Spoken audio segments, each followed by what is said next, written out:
What's up, everyone? It's Ed from Barstarzz. I'm here with Dr. Jesse, and today we'll be addressing wrist pain during push-ups and handstands. So Jesse, I know me personally, I went through 2 handstand incidents where right here, very beginning of the handstand, I'm doing handstand push-ups, I would have pain. Never happened right away. It took, I would say, even weeks or even months before. But when I made handstand push-ups a regular part of my routine, I would have the pain here. Okay. And I don't know if you want to combine the question, but also push-ups. Very rarely has happened to me, but actually recently, I hurt my wrist maybe doing dips or something. I'm not really sure. My wrist somewhere got swollen, and it bothers me when I do push-ups. But that's the only time in my lifetime I've done plenty of push-ups. Whereas I know numerous people that have problems with their push-ups, with their wrist from push-ups, just regular push-ups, which actually never happened to me. Right. And the common suggestion people get, or I definitely give, is start doing push-ups on your knuckles and using parallettes or some type of grip, so it eliminates the wrist so much. Yeah, no, definitely. So I also had problems with my wrists as well from handstands, but the issues were a little bit different from why you had it. So you were telling me that the pain is usually in the back. As I see, the amount of motion you have in your wrist is very limited. You need to have at least 90 degrees. If you want to do a handstand, you need much more. Eddie doesn't have this motion. He could push all day. He will never get it. That's why all the pain's coming here. So much strain there. The bones are really compressed in here. That's why Eddie's getting that pain in his wrist. So if you're having pain in the back of the wrist and handstands or maybe even push-ups bother you, see how much motion you have. Can you come further back? Can you put your hand on the table and move your elbow and your forearm past it? If you feel that you're stuck, then you have that limitation in your wrist. You can either try to find someone to mobilize it, or you just not do that motion and you do it in parallettes. So if you have that issue, parallettes with the push-ups, parallettes with the handstands, so be careful with parallettes with handstands. Make sure you know how to bail out from that. But would you say that shouldn't be a permanent solution, doing push-ups and parallettes? You think someone should work out to build up your wrist mobility? Or? Yeah, you definitely need to get the wrist mobility. There's could be lots of reasons why your wrists are not moving. It could be from muscle tightness in the front of the wrist. If you really mobilize the front of the wrist, take a lacrosse ball, stretch your wrist out, you can probably get more. Also could be an issue with the way the joint moves in the wrist. Your joints need to be able to do lots of motions. The bones need to be able to do lots of motion in the wrist. So if they're not moving appropriately, they'll jam up just the way they are with you. For that, it takes a little bit more skill, taking one of the bands and mobilizing that wrist, or it's going to a therapist or a personal trainer that knows how to do wrist mobilizations. Make sure you go to someone qualified. I don't want someone hurting your wrist, someone random hurting your wrist. Would you say, so I practice this stretch a lot. I wouldn't say definitely more than the average person, but I don't spend more than 30 seconds at a time. Just pulling this wrist back and then sometimes like this. Would you say that's helping it, making it worse, or nothing? So for you, it's not a muscle that's the issue, it's the joint motion, the osteokinematics of your wrist. So just doing this stretch isn't going to address it. The issue is much deeper than that. So you need someone to mobilize your carpals and make sure it's moving appropriately when you do extend that wrist. So what are some procedures that could be done to increase this, whether by you or a professional? So you can take a band, tie it onto a stationary surface, place the band on that wrist, and move into that wrist extension. As the band pulls your arm back? As the band pulls the bones, the carpals back. Okay. Right, so you would have a band here just below where my watch is. The band will be attached to somewhere stationary. Pull forward until you feel a slight bend, a slight resistance against that band, and try to mobilize into it as much as you possibly can. Really mobilize it, and over a span of several weeks, you should be able to get more motion. Cool. And what would you say about the alignment of, let's say, the wrist to the elbow to the shoulder when doing push-ups and handstands? Do you think that affects the pain at all? Because I feel like if your alignment might be off, you're actually putting a lot of a load on like a slanted wrist. Yeah, you're completely right. If everything's aligned nice A lot of people do the banana handstands. They're not really quite straight, just like a gymnast. It will add some extra strain to muscles that are not built for it. That's the way I hurt my wrist. My form was off. I hurried into the handstand and I sprained my wrist. So you really need to make sure that you're nice and aligned, so your muscles have to do a lot less work, and you'll be safe. A lot of people can do the banana handstands and all these model line handstands because they have the strength for now.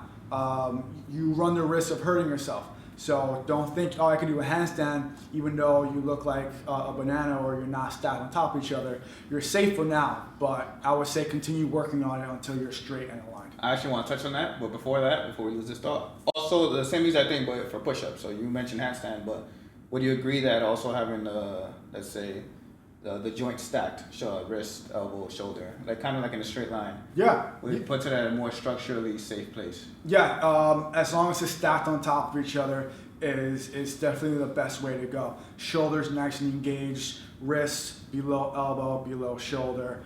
You need motion in your mid-back as well. If you don't have it, it's just going to affect everything up and down the chain. Okay, cool. So back to the handstand. Sure. A banana handstand. So we've had a lot of different comments where people might feel like it's more of a stylistic thing. And I feel like that's the case for like some movements, for sure. But do you feel like the handstand in itself, outside of the stylistic, just is it a danger to yourself in any manner to have a banana handstand where you're curved, I guess your shoulders are somewhat compressed?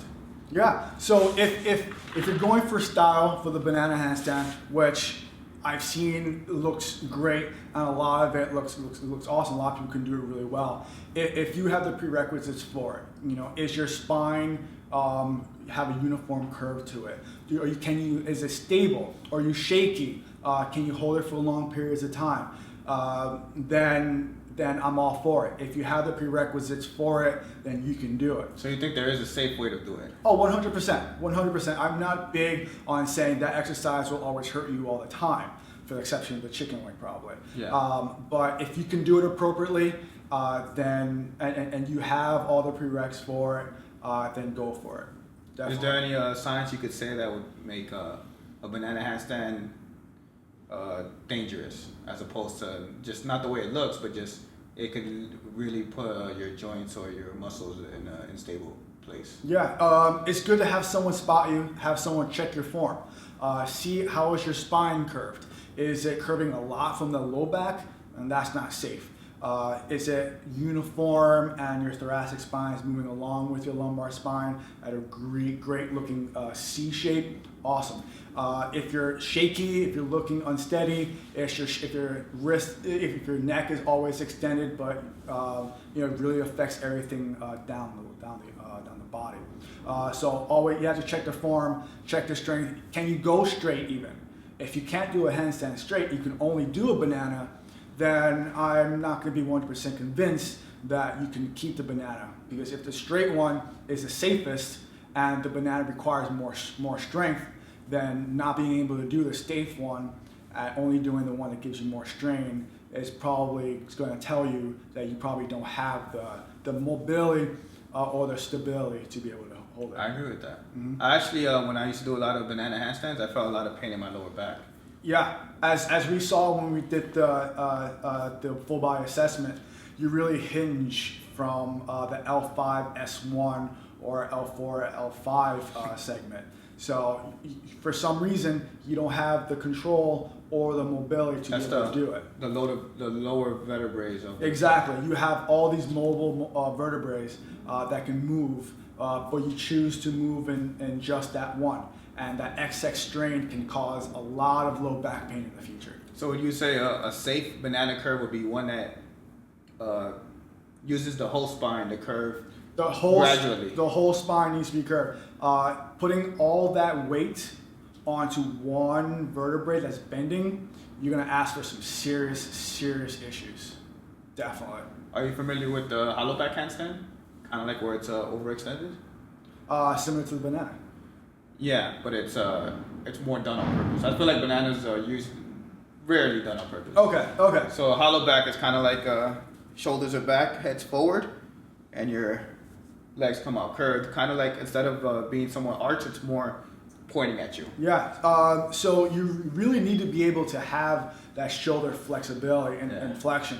Normally, a normal person only supposed to have 170 degrees, 180 degrees of flexion. But if you can come all the way back there. What's 180 degrees? So from here to here? All the way straight without any compensations. Neck not junting forward, low back not arching to get there, but a nice uniform curve without any popping in the shoulder. If you can do that and then some without any excess strain in your shoulder or your low back, then you can work towards that hollow body. But if you don't have it, then work towards getting it, don't rush, and so you can keep yourself safe. What would you say popping in the shoulders signify? So popping in the shoulder could be a lot of things. The most common thing it could be is an impingement. So your rotator cuff is impinging on the bone up top called the acromion. And if it pops, then it's really smashing into that. So that can really develop into lots of shoulder pain and tendonitis of the rotator cuff. But I feel like some people just have a lot of like gas in between their joints and it's pop. You would say when the shoulder, that's not the case. If it's a pop, there's definitely a problem. So the shoulder is meant to be mobile, but there needs to be some stability within that as well. The shoulders are built to be able to move in huge planes, but in order to be able to move in huge planes, you need to have the stability. And the popping, it can be a sign, of course, it needs to be analyzed by a professional, could be a sign of your shoulder being a little too mobile. So if you have nice stability and proper working of the shoulder kinematics, then you should not get the popping. Some people are built a little more flexible than others, but without stability and too much mobility, you can really hurt yourself in the future. Cool.